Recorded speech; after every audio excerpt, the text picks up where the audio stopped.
Hey.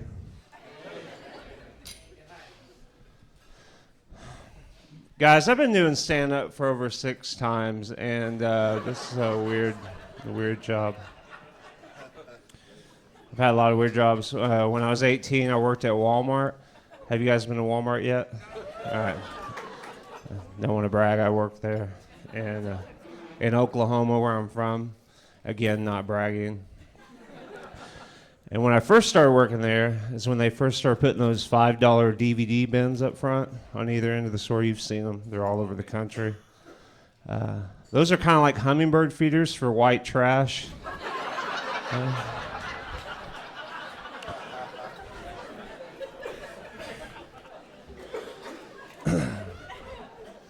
Guys, hold on, I got more. Hold on. Shh. My mom has Parkinson's. Does everyone know what that is? Michael J. Fox, Muhammad Ali, a washing machine with an unbalanced load. So you guys know what it is? Okay. All right. She never let it get her down. Lemons into lemonade for like the last 5 years. She's worked at Home Depot mixing paint, so she really enjoys it. Yeah. At Christmas time, they duct tape bells to her hands and put her out front with a bucket. So you guys know what it is? Okay. All right. Good.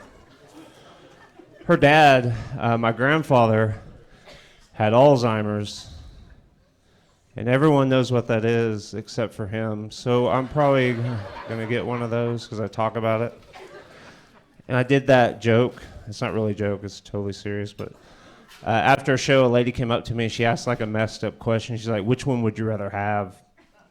And I thought about it. It's easy. It's easy. Between Parkinson's and Alzheimer's, I'd rather have Parkinson's because I'd rather shake a baby than forget where I put it. Thank you. Thank you. So right before this, before I became a world famous stand-up comedian, you're not supposed to laugh at that. That part's serious. Like, I'm very famous, whatever. Like, right before this, I was an elementary school teacher in a small East Texas school. Like, me and the janitor were the only guys on campus. And when you're a girl, any kind of girl can be any kind of teacher. They can be teachers, no questions asked. But if you're a guy, a grown man, around little kids that aren't yours, you have to be, like, super careful, you know? Like, you can be friendly, but not too friendly. You know, like the janitor was. He had a problem. He doesn't work there anymore, but I was cool. I was a cool teacher. I was around kindergarten, first grade mainly, and they're great. Like, they tell you they love you every day. They look up to you because they really don't have a choice. You're way taller than them, yeah. But they tell you, it's like a huge confidence booster, you know. The problem working there is what I didn't like working there is when I was there, I was this tall. I'm pretty tall, drink of water or whatever. And if you haven't been around kindergarten, first grade in a while, they love to give hugs all the time when you're not ready, surprise hugs, and they run about yay high. It's a nightmare. You know, it wasn't good. In my room, I was fine. I could push my chair underneath my desk. They couldn't get to me. But out in the hallway, it was like a constant, like, keep my head on the swivel, Heisman posing down the hallway, like stiff-arming kids in the lockers, make sure I get a side hug, you know. And they'll surprise you, too. Like, one time I was standing there zoning out. I was thinking about lunch or death or whatever, and this kindergarten, he rushes out of nowhere, and he wraps his arms around my thigh, and he looks up, and he's like, I love you, Mr. Tyler. And I go, oh, man, I love you too, buddy, but you got to quit hugging me at the urinal. You got to stop, please. Please stop, you know. So I'd pee in the stall after that, you know. And I came out of the stall one time, and I look over, and there's a first grader washing his hands, and he sees me, and I see him, and I'm like, oh, great. Now I got to wash my hands. I got to set a good example, you know. I go and stand next to him at the sink, and he's looking up at me. Let's call him Casey. Because that's his name, Casey Smith. He's in 7th grade now. Don't tell his mom I'm here, but like wash my hands real fast. I get like 4 paper towels to dry my hands. and we're only supposed to get one, and he's gonna bust me on this. And he's like, "Hey, Mr. Tyler, why do you get 4 paper towels and we only get one? Why do you get more than us? That's not fair." And I was like, "My hands are bigger than yours, buddy. Like, I need more paper towel." And he was like, "Nuh-uh," and he held his hand up to mine like it was this. Kids are stupid, like, not your kids. Your kids are super smart, but like, this kid was really dumb, But he's satisfied with that answer, and he like rushes out of the bathroom, and he turns back and he yells before the door shut. I'll never forget it. He was like, "You're right, Mr. Tyler. Yours is bigger than mine."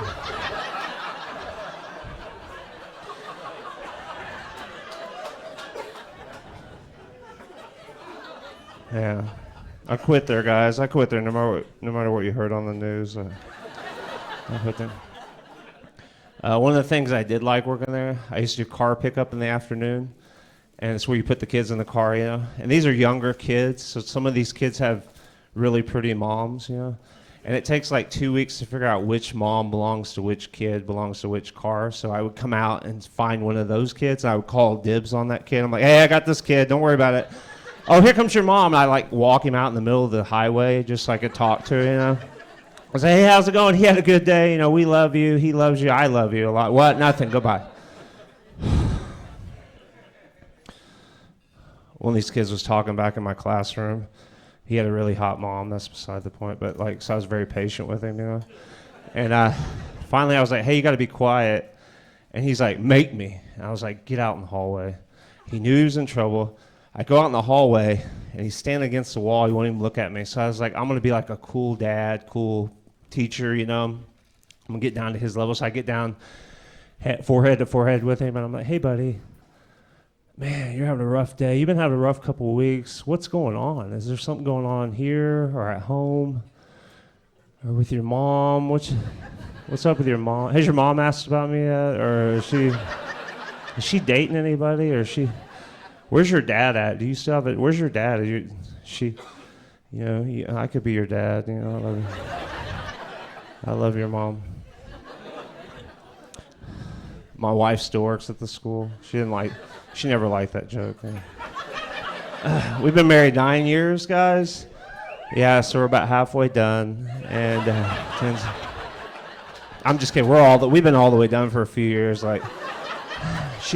We had a lot of problems. One of them was that joke. She hated it, but we used to fight over money. I think most couples do.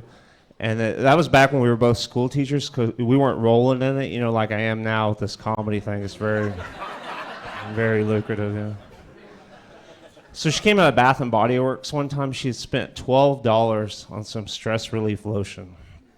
Complete waste of money. Like, every lady here is like, "That's a good price for that." But ask any guy, that's such a waste of money. Like, stupid. Like, all lotion is stress relief lotion.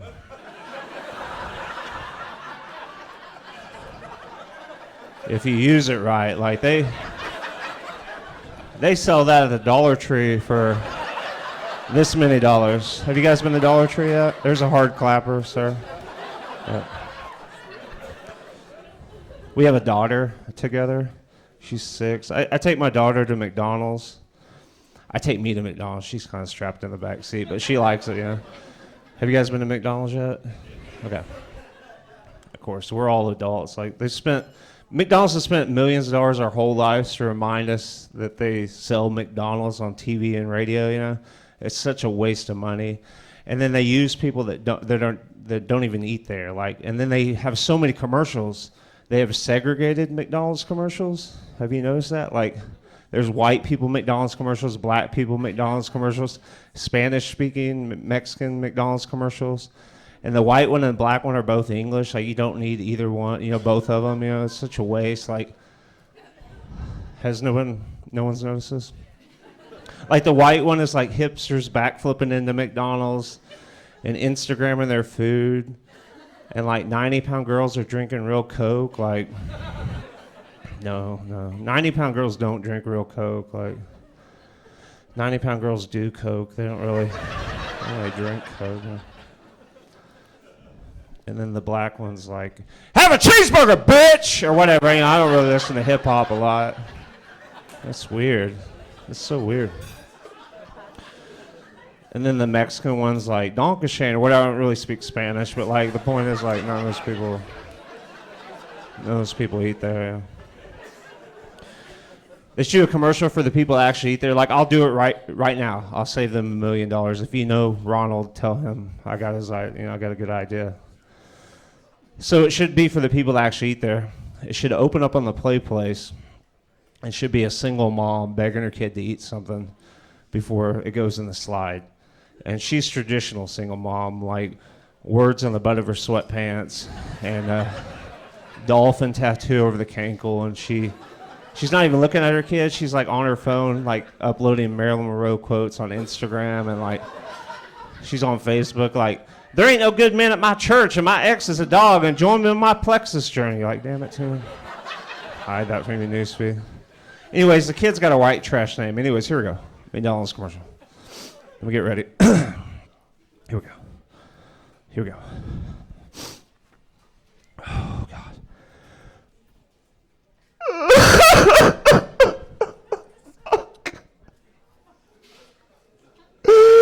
Dakota, you have to eat, please. One nugget, they're going to take you away from me again. You're going to live with Grandma. This is so hard. I hate your dad. No one said it would be this hard. It was so hard. I've made a lot of mistakes in my life, and you're the worst one. I just want my youth back. You've taken everything. You've destroyed my body, my youth, my looks. No one will touch me. I hate you. You're such a dirty little mistake. I just want it all. I want it.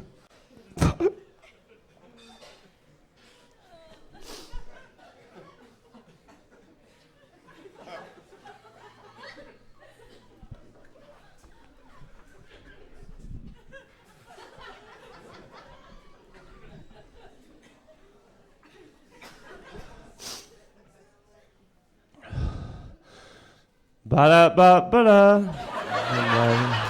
I'm loving it. I'm loving you guys. Thank you so much. That's my time. I'm